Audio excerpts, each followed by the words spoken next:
This short video will introduce you to the VoiceOver accessibility function using an iPad with operating system 10.3.2.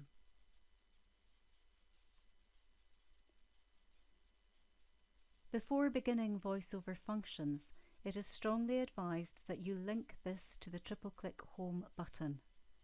This will enable you to triple-click Home to start and stop VoiceOver.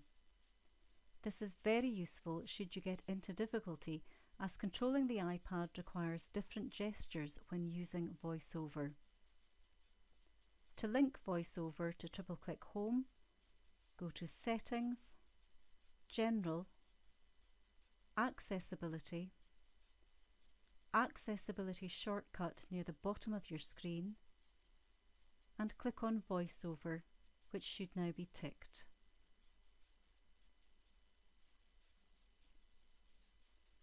Within an iPad, VoiceOver is a built-in gesture-based screen reader that lets you enjoy using the device even if you can't see the screen. Because VoiceOver is integrated in the iPad operating system, it works with the built-in Apple apps. However, not all third-party apps are VoiceOver compatible.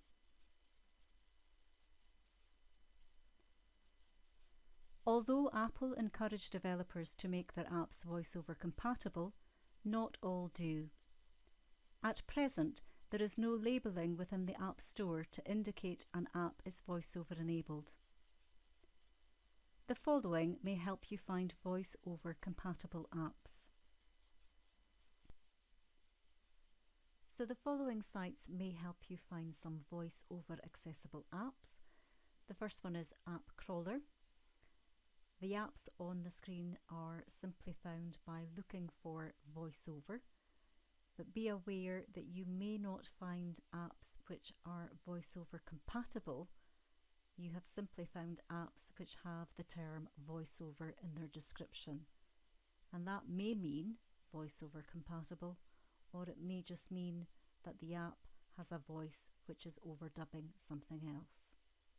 However, you may find some apps using App Crawler. Eurobyte.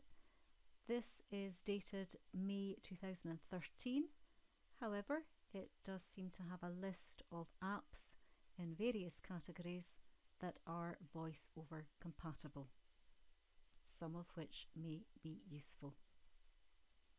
So 100 VoiceOver friendly apps.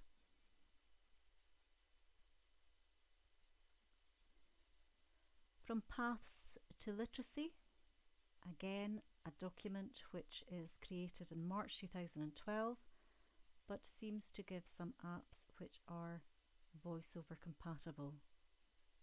Now be aware some of these apps may not be available in the British App Store, and some of these apps are not free, but may be a place for you to start.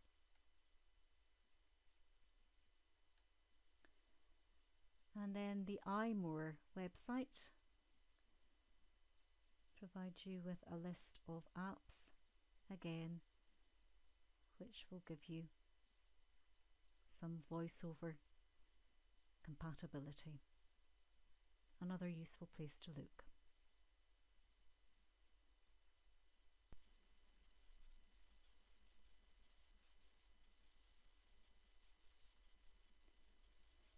The following URLs provide useful tutorials, frequently asked questions, and tips to utilising VoiceOver.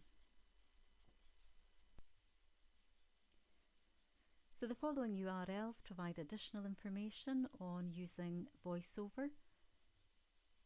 The first one, VoiceOver Easy, a super website which works through on a tutorial type basis, giving you lessons on in-depth use of the VoiceOver functions.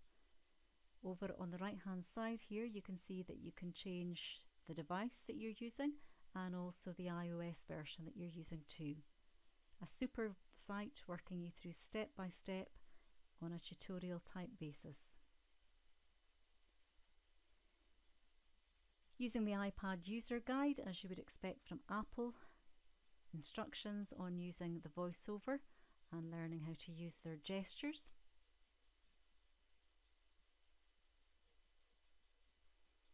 iMore again, frequently asked questions on using VoiceOver. So just by clicking on the frequently asked questions, you can get the answers to whatever it is you are stuck on.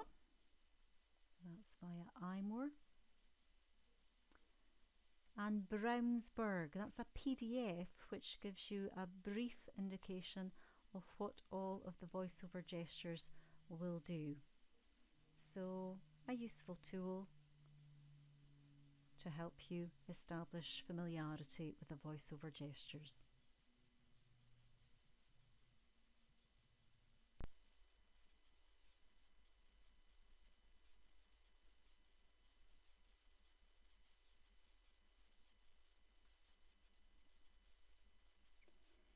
If you work with a visually impaired student, many sites can provide a wealth of information. The Teaching Visually Impaired website provides much information, including suggested VoiceOver compatible apps. Making use of hearing may be a substitute for lack of sight. Think about utilising radio or listening to entertainment programmes for enjoyment. Some websites have built-in verbal instructions and can be used by listening to these instructions. For example, Dorby Online, memory and matching activities. So some additional information that may give you some ideas when working with students who have a visual impairment. The first website, teaching students with visual impairments, a wealth of information including a section on apps for the visually impaired. If you consider utilising other apps, perhaps making use of hearing rather than sight, you might want to investigate radio type apps. So this website speaks about the best radio apps for the iPhone or the iPad. And likewise, the BBC iPlayer, you may wish to use hearing rather than sight. And if you download the BBC iPlayer app, you might experience entertainment using your hearing rather than your sight.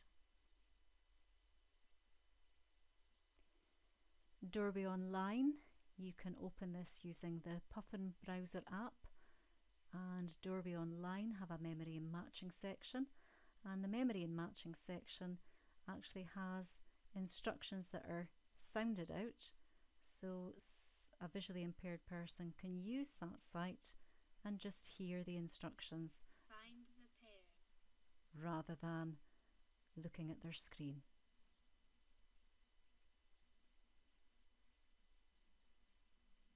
So some useful sites to give you some more information on how to meet the needs of a visually impaired student.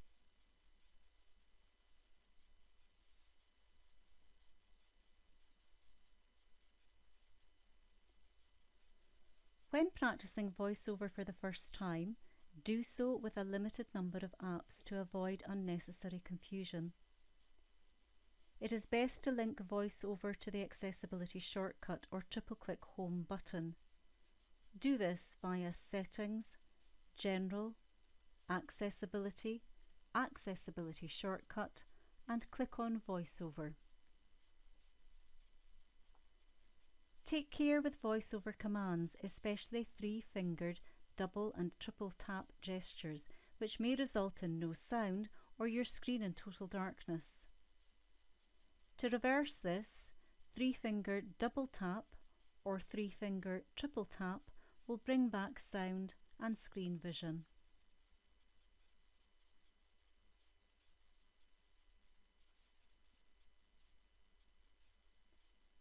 Once you can comfortably navigate through one page with 5 apps, try adding a second page of 5 apps. All of these apps are VoiceOver compatible. Using Notes will allow you to navigate the keyboard to enable you to type.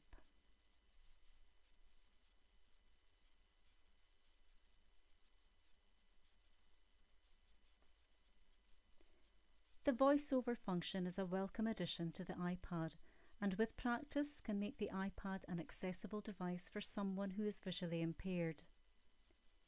However, always ensure VoiceOver can be started and stopped by triple-clicking the Home button. Do so through Settings, General, Accessibility, Accessibility Shortcut, and tick VoiceOver. Now triple-click Home will start and stop the VoiceOver function.